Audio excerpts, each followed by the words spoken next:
شاء اللہ کی طرف چلتے ہیں. شاء اللہ ویسے بھی ڈاکٹر ہیں, اچھا مشورہ دیں گی علاج کے لیے. ایک وہ ڈاکٹر فردوس عاشق اوان نے مشورہ دیا تھا, انہوں نے کہا تھا کڑوی گولی کو شوگر کوٹڈ کر کے دے رہے ہیں تاکہ آپ کے تمام جو امراض ہیں ان کا علاج ہو سکے. تو شاء اللہ وہ علاج کیسے ہوگا؟ وہ علاج جو پاکستان کے مفاد میں ہو, کام آگے ہو. دیکھیں ندیم صاحب, میں ڈاکٹر نہیں ہوں. اچھا ٹھیک ہے. میں ڈاکٹر نہیں ہوں, میرا فزیولوجی میں کراچی سے ماسٹرز ہے اور اسی میں مطلب کیمسٹری اور بائیو کیمسٹری کے ساتھ آنرز بھی میں نے کراچی یونیورسٹی سے کیا ہے. پتہ نہیں میں پڑھی لکھی لگتی ہوں یا نہیں, لیکن کوشش کرتی ہوں باتیں پڑھی لکھی کروں. تو سب سے پہلے تو ظاہر ہے کہ میں یہ پوچھنا چاہوں گی کہ نہیں, وہ ہمارے چیمہ صاحب بھائی نے کہا کہ بظاہر دکھتی ہیں آپ پڑھی لکھی. ہاں, تو اب میں کوشش کروں گی بات پڑھی لکھی کروں. فسکل ایئر کا اینڈ ہو گیا اور وہ والے 12 ارب ڈالر جو ہیں جو منی لانڈرنگ ہوتی تھی وہ خزانے میں آنے چاہیے. ایک تو بات یہ ہے. دوسری میں یہ کروں گی بات کہ دیکھیے جب ہم یہ بات کرتے ہیں نا کہ ہمارے وزیر اعظم صاحب جو ہیں ان کا تعلق اور حکومت کا تعلق کسی چیز سے نہیں ہے, تو بات یہ ہوتی ہے کہ حکومت کی کریڈیبلٹی نہیں ہے.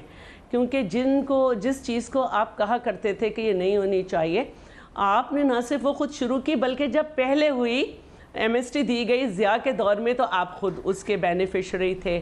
پھر آپ آف شورز کے لیے کیا بات کرتے تھے, وہ بھی اس میں بھی آپ نے اس کے بھی آپ اونر نکلے تھے. تو میں صرف اتنی سی باتیں کرتی ہوں کہ ہم یہاں کہانیاں نہیں سناتے.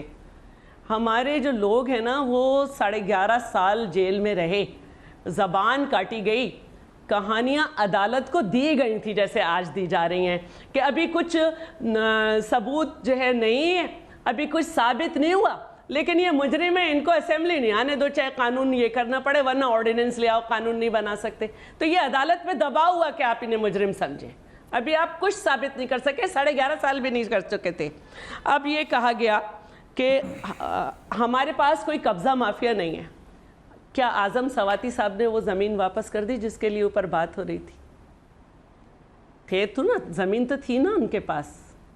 اچھا, دوسری بات یہ ہے کہ آپ نے کہا کہ حالات بہتر ہو رہے ہیں. آج آپ نے حفیظ شیخ صاحب کی پریس کانفرنس نہیں دیکھی؟ اتفاق سے میں نے دیکھی تھی. حالات بہت سخت ہیں اور آگے سخت جائیں گے اور سخت لینے پڑیں گے آپ کو فیصلے. آپ بے شک سخت فیصلے لیں اپوزیشن کے لیے, لیکن ابھی آپ نے بات کی عام عوام اور غریب آدمی, اس کو معاف کر دیں. میں آج جوڑتی ہوں, یہاں تک جوڑتی ہوں, ہمیں پکڑ لیں, پوری اپوزیشن کو پکڑ لیں, عام عوام کو معاف کر دیں. آج آپ کو لا اینڈ آرڈر کی سچویشن کے لیے آپ لوگ فیصلہ آباد جا رہے ہیں. کیا 1000 سے زیادہ یونٹس جو ہیں ان کو آپ کھلوا دیں گے؟ کڑھائی ایسوسی ایشن کے جو ہیں 500 سے زیادہ یونٹ گجرانوالہ میں بند ہو گئے, پروسیسنگ یونٹ بند ہو گئے. آج تاجروں کی جو میٹنگ تھی آئی ایم ایف سے وہ ناکام ہوئی اور وہ وزیر اعظم سے ملانے کی بات ہو رہی ہے. کراچی میں جو ہے وہ سارے اتنے مظاہرے ہو رہے ہیں. ٹرانسپورٹ والوں نے جو ہے وہ 10 تاریخ کو پہیہ جام کی ہڑتال دے دی.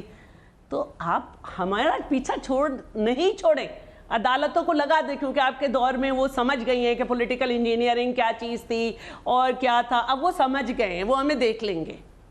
عوام کے لیے کچھ کریں. اب آپ نے کہا نئی نسل کو نشے کی عادت. عمر صاحب سے اس کا جواب والی تصویریں بھی موجود ہیں کہ آپ ہی کے جو امین صاحب ہیں وہ کس طرح بھاگ رہے ہیں اور ان کی گاڑی میں کیا کیا تھا. اور اسلام آباد میں اتنا بڑا ایک ہوتا رہتا ہے ٹی وی پہ بات, اور آپ کے جو اس وقت منسٹر ہیں جن کے آج کیلنڈر فیل ہو گیا, پہلے ایپ فیل ہوئی تھی, انہی کی حکومت نے فیل کی تھی, ان کا یہ تھا کہ اگر منشیات کا سب کچھ دیکھنا ہے تو آپ کو بنی گالا سے پتہ ملے گا. صرف مسئلہ یہ تھا کہ اس وقت وہ ہمارے ساتھ تھے.